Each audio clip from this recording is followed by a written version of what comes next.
नमस्कार मित्रांनो, आज बिग बॉसच्या मराठीच्या घरातून एक मोठी बातमी येत आहे। मित्रांनो, आज बिग बॉसच्या घरात मिडवीक इव्हेक्शन होणार आहे। घरातील एकूण 6 सदस्यांना घराबाहेर जाण्यासाठी नॉमिनेट करण्यात आले होते। एका अनपेक्षित सदस्याला बिग बॉसच्या घरातून बाहेर काढण्यात आले आहे।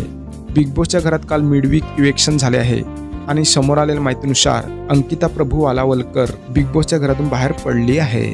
सूत्रांनी दिलेल्या माहितीनुसार अंकिता प्रभू वालावलकर ही मिडवीक इव्हेक्शन झालेले आहे आणि फिनालच्या अवघ्या काही दिवसा अगोदरच अंकिता ही बिग बॉसच्या घरातून बाहेर पडली आहे, अशी माहिती आता काही सूत्राकडून समोर आलेली आहे। तसेच अंकिता ही वोटिंग मध्ये सर्वात बॉटमला म्हणजेच नंबर 7 वरती होती, असं बिग बॉसच्या मेकर्सनी म्हटलेले आहे। त्यामुळे फिनालच्या काही दिवसाआधीच अंकिताला बिग बॉसच्या घरातून बाहेर काढण्यात आल्याची अशी माहिती समोर आलेली आहे। त्यामुळे आता बिग बॉसच्या घरात टॉप 6 सदस्य राहिलेले आहेत आणि हे 6 सदस्य फिनालेपर्यंत जातील अशी माहिती समोर आलेली आहे। तर मित्रांनो, तुम्हाला अंकिता प्रभू वालावलकर यांच्या इव्हेक्शनच्या तुमची प्रतिक्रिया काय आहे कमेंट करून नक्की सांगा। धन्यवाद।